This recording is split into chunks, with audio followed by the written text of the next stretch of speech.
Welcome to QuickSpeak, the English podcast that helps you sound smarter and speak more clearly, and helps you build your confidence in English. Now, today we're going to talk about love and relationships, and in a world where different cultures are mixing more and more.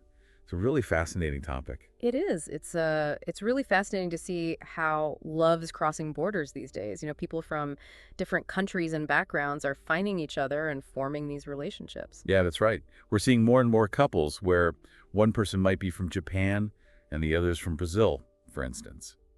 It's exciting to see love blossom in these diverse ways. It really is exciting, but it also presents some unique challenges. When you come from different cultures, you bring different values and expectations to the relationship. I see what you mean. It's Yeah. like each person is bringing a different recipe for love. Yeah.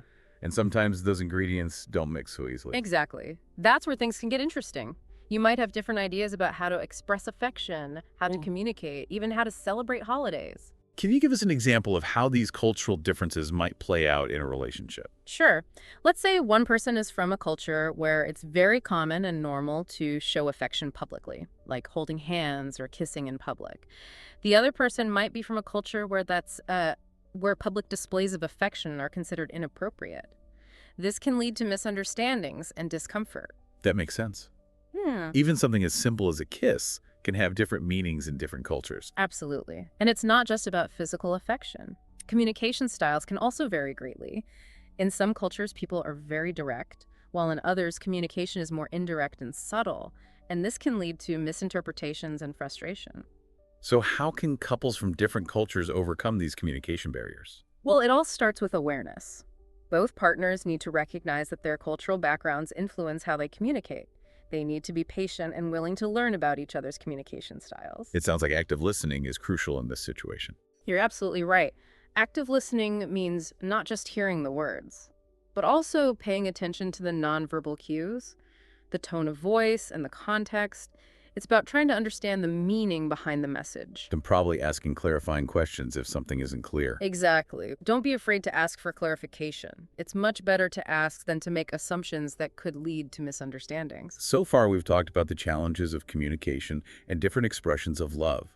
What about the role of family in cross-cultural relationships? Well, family plays a significant role in shaping our values and beliefs about relationships. When two people from different cultures come together, their families might have different expectations and concerns. Yeah, that's a really important point. Family can be such a big influence, especially when it comes to love and marriage. Exactly. In some cultures, marriage is seen as a union of two families, not just two individuals, so family approval is really, really important. That makes a lot of sense. So how can couples navigate these potentially tricky family dynamics? Well, communication is key. Just like in the relationship itself, couples need to be open and honest with their families about their feelings and their commitment to each other. I imagine that can be really difficult, especially if families have strong opinions or cultural traditions that clash with the relationship. It can be challenging, Yeah. but it's important to approach these conversations with respect and understanding. Try to see things from their perspective and acknowledge their concerns. So empathy is crucial here as well. Absolutely. Empathy helps to bridge the gap between different perspectives. It allows you to connect with your families on an emotional level, even if you don't agree on certain things. Do you have any advice on how couples can introduce their families to each other and help them find some common ground? Yeah, sharing traditions is a great way to build understanding. Invite your families to celebrate holidays together or share meals that are meaningful to your cultures. It's like giving them a taste of each other's worlds. Exactly. It's about creating opportunities for them to connect on a personal level and to see the beauty in each other's cultures. That's a great idea. Sometimes simply experiencing something firsthand can break down barriers and foster appreciation. Yeah, and it can also be helpful to focus on shared values. Even if families come from different backgrounds, there are often universal values that connect us all, like love and respect and family. Emphasizing those shared values can help families see beyond their differences and focus on what brings them together. Exactly. It's about finding that common thread that unites us as human beings, regardless of our cultural background. We've talked a lot about the challenges of cross-cultural relationships, but let's not forget the rewards. What are some of the benefits of bridging cultures in love? Well, one of the biggest benefits is personal growth. When you're exposed to different ways of thinking and living, you're constantly learning and expanding your horizons. It's like having a window into a whole new world. It really is. And that can be incredibly enriching, both personally and intellectually. And what about the relationship itself? How do cultural differences enhance the bond between partners? Well, they add a layer of excitement and discovery. You're constantly learning new things about each other, and that keeps the spark alive. It sounds like it keeps things interesting. It definitely does. And it can also make the relationship stronger. When you've overcome challenges together and learned to appreciate each other's differences, your bond becomes unbreakable. So navigating those challenges ultimately leads to a deeper and more meaningful connection. Absolutely. It's a journey of growth, both individually and as a couple.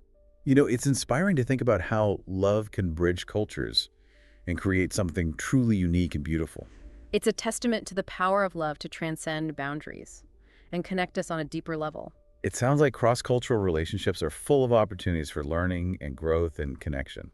They are. They challenge us to step outside our comfort zones, to embrace diversity, and to celebrate the beauty of human connection in all its forms. What advice would you give to someone who's considering entering into a cross-cultural relationship? Be open-minded, be curious, and be prepared to learn. Embrace the differences, celebrate the diversity, and let love be your guide. I love that. Embrace the differences, celebrate the diversity, and let love be your guide. It sounds like cross-cultural relationships offer a really unique opportunity to not just build a relationship, but to broaden your understanding of the world. Yeah, that's a great way to put it. You're not just falling in love with a person, you're falling in love with a whole new culture. And that can lead to some pretty incredible adventures, right? Oh, absolutely. Think about all the new experiences you can share together, from trying different foods to learning new customs and traditions. It's a chance to really expand your horizons and see the world through a different lens. It sounds like a constant opportunity for growth, Yeah. both individually and as a couple. It is. Yeah, you're constantly learning and adapting, which can be both challenging and rewarding. You're stepping outside of your comfort zone and embracing new ways of thinking and being. I imagine that can be quite transformative. It can be. It forces you to confront your own assumptions and biases and to see the world from a different perspective. And in the process, you learn so much about yourself. Exactly. It's a journey of self-discovery as much as it is a journey of love and connection. You know, we've talked a lot about the positive aspects of cross-cultural relationships, but I'm curious, what are some of the misconceptions people might have about them? Well, one common misconception is that cross-cultural relationships are always more difficult than relationships between people from the same culture. I can see why people might think that, Yeah. given all the challenges we've discussed. Right. But the truth is, all relationships have their challenges. Regardless of cultural background, communication, empathy, and compromise are essential in any relationship. So the key ingredients for a successful relationship are universal. Exactly. What makes cross-cultural relationships unique is the added layer of cultural awareness and sensitivity. But ultimately, it's about two individuals who love and respect each other, regardless of their differences. That's right. Love knows no boundaries. And when two people are committed to making it work, they can overcome any obstacle. I think that's a beautiful message to end on. Love knows no boundaries. It's a testament to the power of the human heart to connect with another regardless of language, culture, or background. Well said. Yeah. Well, I think we've covered a lot of ground today, and I hope our listeners have found this discussion on love and relationships in a multicultural world both informative and inspiring. Me too. It's been a pleasure exploring this topic with you. And with our listeners, if you enjoyed this episode of QuickSpeak, be sure to subscribe for more engaging English learning content. And don't forget to visit our website in the description for vocabulary lists and exercises based on today's episode. It's a great way to continue practicing your English and deepen your understanding of the topics we discuss. Thanks for joining us. Until next time, keep speaking English confidently and keep exploring the world with an open heart and an open mind. See you in our next episode.